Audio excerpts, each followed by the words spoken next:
Aliman. Siapa yang cium tangannya? Nah, Orang alim. Maka seakan-akan dicium tangannya Rasulullah. Aduh, bang, kita kan senasib. Jangan saling mendahului. kali sampai tahu ete kan nggak ngerti. Kan gini Ani pernah salah sama guru Ani gitu. Ya sama, Pak. Ya, Ketawa itu kita begini aja.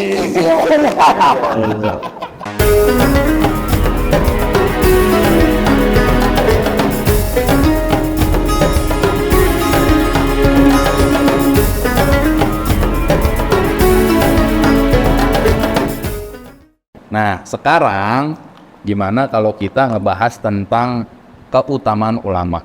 Apa kami ulama ini? Bener-bener. Ya kan berhubungan nih sama pembahasan kita yang sebelumnya tentang ilmu. Kalau misalkan kita ngomongin ilmu, otomatis kita harus ada ulamanya.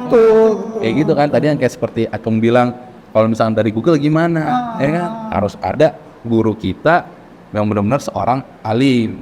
Alim itu adalah yang paham tentang ilmu. Kayak gitu. Ya kan, Cong? Iya. Gimana kalau kriterianya kita cari tentang ulama? Kalau misalkan yang aneh dengar ya dari teman-teman semua juga ya, dari ustadz juga ya kan, cari guru yang mana ilmunya emang sangat alim, sangat luas, terus dari apa namanya gurunya besar pada Rasulullah SAW. Nyambung atasnya nyambung lagi terus sampai Rasulullah SAW. Jadi nggak putus. Iya. Jelas. Jadi mata rantainya jelas, jadi nggak terputus. Betul. Kalau dari Google kan nggak jelas. Google gurunya siapa? Habib Munzir itu rantai emas. Iya kayak rantainya yang kalau misalkan digoyang salah satu rantainya bergoyang rantai semuanya. Jangan didengar, ada cuma dengar doang. Karena gini, kenapa kita itu kalau misalkan mencari guru atau mencari ulama itu harus yang bersanad ke Rasulullah. Iya. Nyambung sanadnya ke Rasulullah. Kenapa? Ya kalau misalkan yang aneh dengar dari guru aneh, ya kan guru kita sama-sama nih Ustaz Fauzi ya kan. Kenapa kita harus nyari guru yang sampai sanad kepada Rasulullah? Karena kelak di hari kiamat, nanti dihisab kita semua, pertanggungjawaban pasti yang diambil ketua-ketuanya atasnya kan sampai ke Rasulullah. Jadi kita aman begitu. Oh gitu. Enak juga itu ya. Iya kan enaknya kemudahan apa namanya Allah berikan kemudahan kita kalau kita mau belajar dengan orang-orang alim, dengan orang ulama. Jadi kalau Rasulullah kan gitu. kita nyari guru atau nyari ulamanya yang jelas, itu bisa dipertanggungjawabkan. Tapi kalau dari yang Google, sumbernya dari mana, itu kan nggak bisa dipertanggungjawabkan. Iya. Kalau yang aneh pernah dengar juga, itu kalau misalkan kita nyari guru yang bersanad sampai ke Rasulullah, karena Rasulullah memandang anak muridnya, itu kan jadi gurunya. Jadi gurunya ini pernah memandang Rasulullah, jadi sampai ke kita pun yang kita ketemu dengan guru kita itu bersanad sampai dengan Rasulullah, sama aja kayak kita itu memandang Rasulullah. Itu kayak gitu. Iya, Ya kan ya? maka ada hadis itu. Di dalam kitab Tanqihul Qaul, Zaru aliman ka'annama zaru ini. Ya siapa yang menziarahi orang alim, mendatangi orang alim, silaturahmi sama orang alim, seakan-akan dia menziarahi atau bersilaturahmi kepada Nabi Muhammad. Masya Allah udah ke Madinah kita ya. Mansofaha aliman. Siapa yang cium tangannya? Nah, Orang alim. Maka seakan-akan dicium tangannya Rasulullah. Aduh, bang, kita kan senasib. Jangan saling mendahului. kali sampai tahu ete kan nggak ngerti. Kan gini Ani pernah salah sama guru Ani gitu. Ya sama, Pak. Ketawa itu kita begini aja. Iya. Satu lagi. Betul. Apa namanya? Siapa orang yang duduk dengan orang alim, maka duduknya akan bersamaku, kata Rasulullah, pada hari kiamat. Udah aman kita ya. Makanya lo Belum tentu juga. Kalau nggak dijalanin tuh ilmu, bertakwa. Bagaimana tuh? Gini dia, baru gue mau bilang, lo jangan jauh-jauh dari gue, disentil begitu ngajakin apa. Katanya dia keluar dari jalur dulu. Itu rantainya itu. Waduh nyasar. Oh, iya. Dasar kata Kadang begitu. kan maaf orang ngaku-ngaku atau mungkin dia pernah belajar sama guru, tapi istilahnya apa yang diajarkan oleh gurunya dia nggak pakai. Ya kan banyak begitu kan, kayak ya benar sih istilahnya kan, dia emang pernah belajar tapi kenapa apa yang disampaikan sama gurunya dia nggak dikerjain gitu ya kan. Senang ya.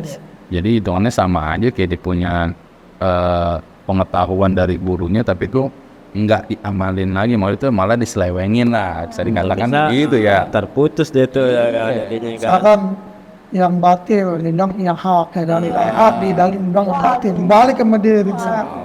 Hanya sama gitu namanya. Berarti kalau misalkan kayak Salah gitu benar. udah bukan pertanggungjawaban gurunya lagi dong, karena kan gurunya itu menyampaikan udah dengan sesuai, tapi dia itu menyampaikan lagi tidak sesuai. Lenceng ya. Karena kayak tadi Acung bilang pada saat nanti kita di yaumil hisab itu udah ditanyain pertanggungjawaban gurunya, tapi guru yang muridnya juga murid yang kayak gimana dulu dong. Guru nyampe ilmunya bener, tapi muridnya nyampeinnya lagi nggak bener. Itu bukan pertanggungjawaban buat gurunya lagi, begitu. Jangan termentang-mentang kita belajar sama guru, menang aja ntar kita tanggung jawab. Iya. Itu berbuat maksiat aja ntar bisa guru ya kan. Yang halal kita bikin haram, yang haram kita balik jadi haram. Salah juga itu jangan sampai salah tafsiran tuh. Iya, itu udah Ayat tuh. ngelakuin dosa dengan ilmu yang udah dia tahu, dia masih ngelakuin dosa ya. Nah, makanya kita kalau misalkan kayak lagi hadir dimanapun mau duduk bersama para ulama, kita tanemin cinta terhadap ulama tersebut, memandangnya itu dengan pandangan kecintaan dan kebahagiaan. Itu masya Allah, itu udah dapet pahala. Aneh pernah dengar tuh bang hadisnya tuh bang. Man nazara ila wajhil alim nazratan fa fariha biha min tilkan nazrah malakan yastaghfirullah lahu ila yaumil qiyamah. Barang siapa memandang wajah ulama dengan pandangan yang menyenangkan hati si ulama tersebut. Jadi tuh orang ulama itu ngeliat kita senang ya kan. Nah, maka dengan pandangan itu kata Allah ciptakan malaikat. Malaikat ini tugasnya beristighfar untuk orang itu sampai hari kiamat. Makanya kenapa tadi aneh bilang kalau misalnya kita memandang guru kita, memandang ulama itu dengan bentuk kecintaan dan kebahagiaan. Jangan ngelihat ya ini nggak jelasinnya begini nanti Guru itu datang ke majelis ilmu ya kan, kita nggak suka sama guru. Karena pandangan ulama ini masya Allah. Aneh pernah dengar kisah begini. Ada seseorang lagi perjalanan jauh ya kan, akhirnya dia berhenti di suatu kampung negeri. Dia lihat orang-orang ini sedang panas-panasnya lagi pada sholat. Dia tanya dong, sedang apa kalian? Panas-panas kayak gini keluar sholat di luar gitu ya. Oh ternyata orang-orang ini sedang melaksanakan sholat istisqa, meminta hujan. Dan udah 3 hari kita pada sholat ya kan, tapi nggak turun-turun hujan. Nah kata orang ini yang baru singgah nih, udah ente masuk aja, masuk biar anda yang mintain sama Allah. Akhirnya apa? Katanya gini, ya Allah ya Rabb, turunkanlah hujan ke atas karena engkau cinta kepadaku. Kayak gitu lah. Akhirnya nggak lama, geledek hujan terus. Wah orang ini kaget, loh kok orang ini cuman ngomong kayak begitu, dia turun hujan, yakin dia kalau Allah itu cinta sama dia. Akhirnya orang-orang tuh pada keluar dong, wah alhamdulillah hujan. Akhirnya setelah itu orang pada nanya, wahai Syekh, kenapa engkau bisa berdoa seperti itu? Kenapa engkau bisa yakin bahwa Allah itu cinta kepadamu? Akhirnya dia bilang orang ini, karena aku telah melihat guruku Syekh Abu Yazid Al-Bustami. Karena pandangan guru kepada murid atau tadi itu pandangan seorang alim kepada muridnya, maka itu membuat rahmat Allah. Bahkan kata Syekh Abu Bakar bin Salim, ya kan, barang siapa yang memandang wajahku dan memandang orang yang telah memandang wajahku terus memandang wajahnya sampai hari kiamat, maka Allah akan masukkan ia ke dalam surga. Ya karena kenapa? Karena yang tadi dibilang nyambung tadi, masuk sanad keilmuan sampai Rasulullah. Rasulullah kan bilang, barang siapa memandang wajahku, memandang orang yang telah memandang wajahku, terus memandang orang yang telah memandang wajahku. Nah, maka inilah yang disebut sanad keilmuan ini sampai Rasulullah nyambungnya ke situ. Tak terputus nanti. Tak terputus. Nah, dibilang terusan itu hadis haramallahu jasaduhu ala niran. Allah haramkan jasad kita Ibarat karena api neraka Allah haramin. Nah, Mudah-mudahan mudah-mudahan amin. masuk. Amin, amin. Iya, makanya kalau kita mandang ulama, kita mandang doang, gimana kita bisa salaman, gimana ulama itu dekat sama kita, kenal sama kita, masya Allah. Makanya harus yakin sama ulama. Kita ulama nih, Yakin. ulama itu benar-benar, wah, ulama yang masya Allah. Pada saat nanti kita meninggal, dia udah meninggal duluan, kita meninggal, dia pasti bakal nyariin kita juga tuh. Anda pernah dengar tuh ada sebuah kisah kayak gitu. Jadi hitungannya barang siapa nih yang udah meninggal, dia nggak ketemu nih sama orang tersebut. Dia itu murid ana misalnya, dia itu tetangga ana tapi orang baik tuh, dia paham juga, sering ngobrol sama ulama, sering di majelis ilmunya, pasti bakal dicari itu. Di situ karena kedekatan kita sama ulama. Memandangnya, bersalaman. Itu di akhirat tuh. Di dunia aja kita berasa. Kita punya guru, yakin sama guru. Bahkan saya Yazid Al-Bustami ketika beliau sedang jalan sama muridnya pengen ke suatu kampung harus nyebrang sungai paham, harus nyebrang sungai sedangkan perahu nggak ada.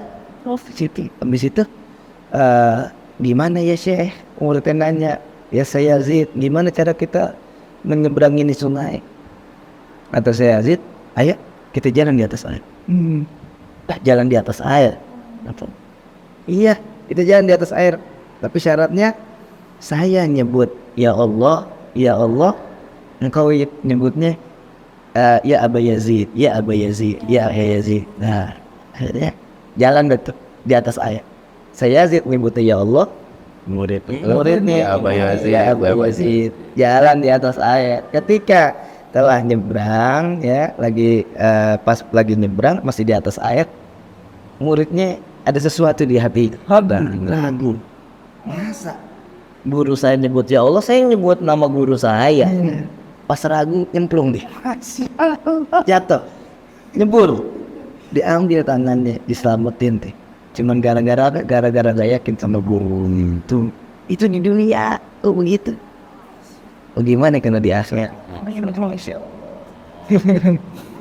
Berarti kita yang mau guru ya harus yakin. Iya, sama ulama manapun kita tidak harus yakin, yang penting tetap tahu sanad keilmuan itu sampai dengan ke Rasulullah. Nah, hati-hati juga, jangan sampai kita ketemu ulama yang menyesatkan itu. Ulama apa itu ulama sendiri? Kenapa itu ulama Ulama akhirat itu yang mau mengajar kita untuk kecintaan kita terhadap akhirat. Ulama itu yang menyesatkan kita. Kita disibukkan dengan pengen misalkan dunia keduniaan, kita mudah, so tenang aja aja belakangan. Yang penting hati bersih. Waduh, saya sholat belakangan. Banyak sekarang kita lihat ya, sholat itu dengan mengingat aja udah sholat, kita ingin Tuhan. Juga itu. Itu yang namanya ulama su. Ulama su. Ambil fatwa yang enak-enak aja, ya enggak? Waktu hubungan pribadi doang. Iya. Sesuai sama keinginannya dia. Iya. Keinginan kesenang sih Ki. Yang penting kalau Ki kita doang, kan kita dapat apa? Kalau pesanan dapat apa? Itu yang disebut tuh imanuhum fi amplopihim. Vi amplop ini dia benar. Berdasarkan amplopnya tebelnya semana nih. Ya Allah, jangan sampai. Jangan sampai kita kayak gitu. Jangan sampai gitu. Soalnya jangan sampai kita benci dengan ulama. Karena kan banyak kan ulama-ulama kita sekarang itu udah dikasih lihat nih sama Allah. Allah tuh benar-benar nunjukin ulama karena Allah semua tuh kayak gimana. Fokus ibadah sama Allah tuh kayak gimana. Udah ditunjukin sekarang. Itu makanya kita tinggal ya pintar-pintarnya kita aja lah menilai.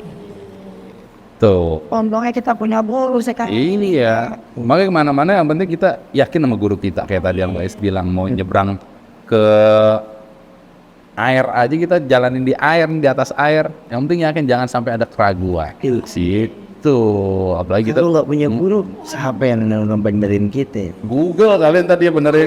Google tolong benerin dong.